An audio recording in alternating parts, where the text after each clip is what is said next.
حضرت ابو ہریرہ رضی اللہ تعالیٰ عنہ سے روایت ہے کہ رسول اللہ صلی اللہ علیہ وسلم نے بیان فرمایا، اس اثنا میں کہ ایک آدمی راستے پر چلا جا رہا تھا، اس کو سخت پیاس لگنے لگی تو اسے ایک کنواں نظر آیا، تو وہ کنویں میں اترا اور سیر ہو کر پانی پیا، پھر باہر آ گیا تو ناگہاں ایک کتے کو پیاس کی شدت سے ہانپتا اور گیلی مٹی کو چاٹتا ہوا دیکھا۔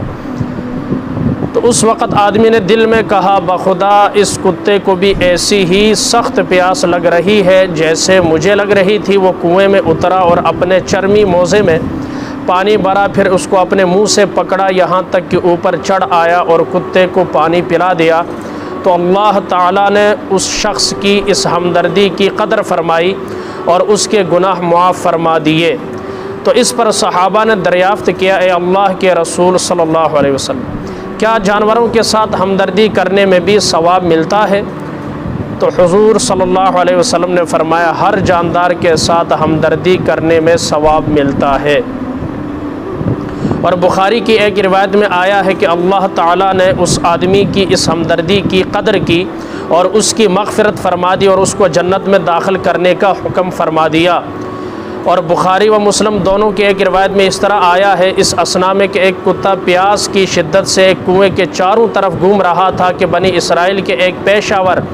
فاحشہ عورت نے اس کتے کو دیکھا اور اس کی شدید پیاس کو محسوس کیا، تو اس نے اپنا چرمی موزہ پاؤں سے اتارا اور اس کو کنویں سے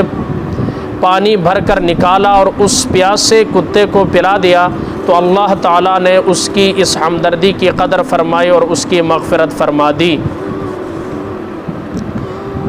اس حدیث اور اس کی مختلف روایت سے معلوم ہوتا کہ یہ دو واقعے ہیں، ایک مرد کا ایک عورت کا، اور دونوں ہی نے پیاسے کتے کی تکلیف کو محسوس کیا اور اس کو کنویں سے پانی نکال کر پلایا، باوجود یہ کہ ہر سلیم الطبع انسان کتے سے نفرت کرتا ہے، پھر بھی ایک ذی روح مخلوق کی پیاس جیسی سخت تکلیف کو انہوں نے اپنے اوپر قیاس کر کے شدت کے ساتھ محسوس کیا ہے اور کچے کنویں کے اندر اترے اور برتن میسر نہ ہونے کی بنا پر اپنے چرمی موزے میں ہی پانی بھر کر نکالا اور کتے کو پانی پلانے پر انہیں جنت میں داخل کرنے کا حکم فرما دیا۔ حالانکہ عورت تو کھلی ہوئی بدکار ہے اور مرد بھی عام آدمی تھا، صدہا گناہ کیے ہوں گے، مگر اللہ تعالیٰ نے اپنی کریمی سے ان کے اس جاندار کی ہمدردی کی قدر افزائی کی اور تمام گناہ معاف کر دیے۔ صحابہ کرام کو اس معمولی سے کام کے اتنے بڑے ثواب پر تعجب ہوا اور رسول اللہ صلی اللہ علیہ وسلم کی خدمت میں اپنے تعجب کا اظہار کیا، تو آپ نے جواب میں فرمایا، کتے کی کوئی خصوصیت نہیں، ہر جاندار مخلوق بھوک پیاس سے بے قرار ہو جاتی ہے، اس کی بھوک پیاس کو دور کرنے میں انسان و حیوان سب برابر ہیں، لہٰذا جیسے ایک بھوکے اور پیاسے انسان کو کھانا کھلانا اور پانی پلانا یقیناً انسانی ہمدردی اور کار ثواب ہے، ایسے ہی ہر بھوکے پیاسے جاندار کو بھوک پیاس کی تکلیف سے نجات دلانا بھی کار ثواب ہے۔ آگے ایک روایت آتی ہے کہ ایک آدمی نے ایک درخت راستے میں تھا، اس نے کہا اس سے مسلمانوں کو تکلیف ہوگی، اسے کاٹ کر سائڈ پر کیا، اللہ تعالیٰ نے فرمایا کہ اسے جنت میں داخل کر دو۔ اب یہ دیکھنے میں معمولی سے اور ہلکے سے ایسے کام ہیں کہ جن کی انسان ثواب کی امید بھی نہیں رکھتا، ایک ترس کھا کر یہ عمل کرتا ہے، لیکن اللہ کی نگاہ میں کتنا بڑا ہے آپ اندازہ کریں۔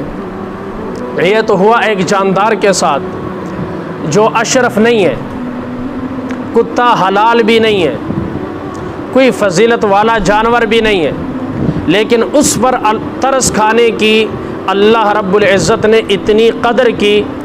کہ انہیں جنت میں داخلہ عطا فرما دیا۔ جو انسان اپنے پڑوسی اور اپنے مسلمان بھائی کی مدد کرے گا، اللہ کتنا خوش ہوں گے۔ جو ایک اشرف المخلوقات کی مدد کرے گا، امداد کرے گا، مشکل میں کام آئے گا۔ اور یہ جو اب چند سال آنے والے ہیں، یہ اب یوں سمجھے جیسے مصر میں قحط پڑا تھا، اب یہ جو آنے والے چند سال ہیں بالکل یوں مثال لے لیں کہ جہاں تک ہو سکے اپنے اللہ نے جو آپ کو دیا ہے اس میں سے ان لوگوں کو دے جن کا گزر اوقات نہیں ہوتا۔ بھائی بھوک سے بھی مرنا ہے اور بغیر بھوک کے بھی مرنا ہے، کھا کھا کے بھی مرنا ہے، آئی سی یو میں داخل ہو کے بھی مرنا ہے، مرنا سب نے ہے۔ کھانے والا ہو وہ بھی مرے گا، بھوک والا ہے وہ بھی مرے گا، مسلمان ہو وہ بھی مرے گا، غیر مسلم ہو وہ بھی مرے گا۔ لیکن مرنے کے بعد کیا ہونا ہے، اصل سوال یہ ہے کہ اپنے مرنے کے بعد کے لیے کیا اس نے تیار کر رکھا ہے۔ یہ ایک موقع ہے، اللہ ایسی حالت کسی پر نہ لائے، لیکن اللہ نے جنہیں دیا ہے انہیں توفیق عطا فرمائے کہ وہ مسلمانوں کی مدد کر سکے، امداد کر سکے۔ لہٰذا اس بات کے اوپر خصوصی توجہ دینی چاہیے کہ اس وقت ملک کی جو صورتحال ہے اس کے اندر اس سے بڑا موقع کوئی اور نہیں ہو سکتا، اور اس نیت کے ساتھ، ثواب کے ساتھ کہ اللہ اور اس کے رسول کا حکم ہے جاندار کے ساتھ، کرو تم مہربانی اہل زمیں پر، خدا مہرباں ہوگا عرش بری پر۔ آقا علیہ السلام نے فرمایا جو انسانوں پر رحم نہیں کرتا،